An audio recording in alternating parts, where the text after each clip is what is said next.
రాజాది రాజ రాజ మార్తాండ సాహితీ సమరంగణ సార్వభౌమ శ్రీకృష్ణదేవరాయలు విచ్చేస్తున్నారు.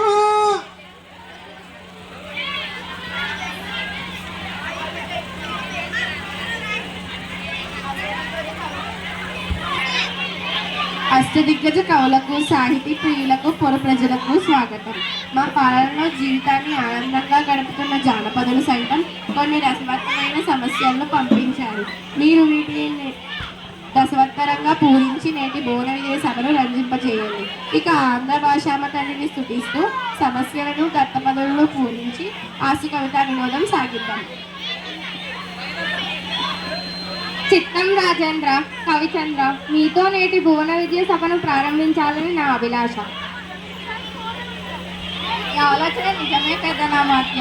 కానీ ప్రభువుల ఎలుబడిలో ఎన్నో భాషలు ఉండగా తెలుగు భాషపై ఇంత మక్కువ చూపడానికి గల కారణమేమిటో?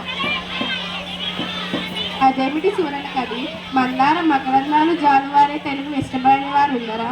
తెలుగుదేల నందుగా తెలుగుదేల ఎన్న దేశంబు తెలుగేలు తెలుగు వల్లబున్న తెలుగు కన్న ఎల్ల నొప్పులు గొలుగ నెరగవే బాసడి దేశ భాషలను తెలుగు లెస్స.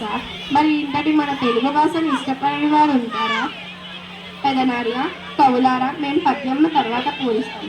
ముందు మీరంతా పద్య పూరణకు పూనుకోండి. పెదనామాత్య, మీ పూరణకు అగ్ర జానుజులై నడుజాగ్ర జులుగా దీనిని పూరించండి. ఆహా, ఏమి సమస్య? అన్నదమ్ములు తమ్ముడన్న లయ్యరు ప్రభు. ఇదిగో మా పూరణ. పుష్యమిన్ భరతాఖ్యుడు పుట్టినాడు, మనసి లక్ష్మణుడాశ్లేష పుట్టినాడు. భరత లక్ష్మణ క్రమమిది ఎరసి చూడ నగ్రజానుజులై రనుజాగ్రజములుగా. కరినెత్తుకుపోయి ఎలుక కలుపున తినేయండి. దీనిని అర్థవంతంగా పూరించండి పట్టుమూర్తి గారు. పల్లె జీవనలకు సుపరిచితమైన చక్కని సమస్యనిచ్చారు మహారాజా.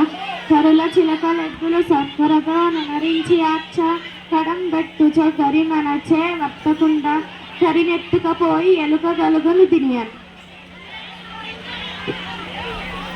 ఆహా,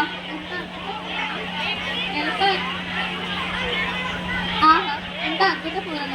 ఎలుక ఏనుగును తన కలుగులోకి ఇచ్చిపోగలదా? ఏనుగు ఆ కలుగులో పట్టిన ఏనుగులు చిలకలు ఎత్తులు పంచదారతో చేసిన బొమ్మలు మరియు వ్యాపారి వీటిని పగలంతా అమ్ముకొని సాయంత్రానికి వీటిని ఎత్తుపెట్టే సమయంలో ఒక ఏనుగును మలిచాడని, ఆ ఏనుగు బొమ్మను ఎలుకల పాటు కలుగులోకి తీసుకుపోయాయని బాగా చాలా వినవిందుగా ఉన్నది. బహుబాగు కృతజ్ఞతలు మహారాజా. ముద్ద పలుకుల మొక్క తిమ్మన కవి అందుకోండి.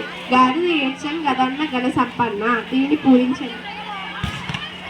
రాజశేఖర, మానవుల మాటను తప్పేవారు కొందరు ఉన్నారు, కానీ దూలలో దీనిని రాజశేఖర, మానవులలో ఆడిన మాటను తప్పేవారు ఉన్నారు, కానీ జంతువులలో దీనిని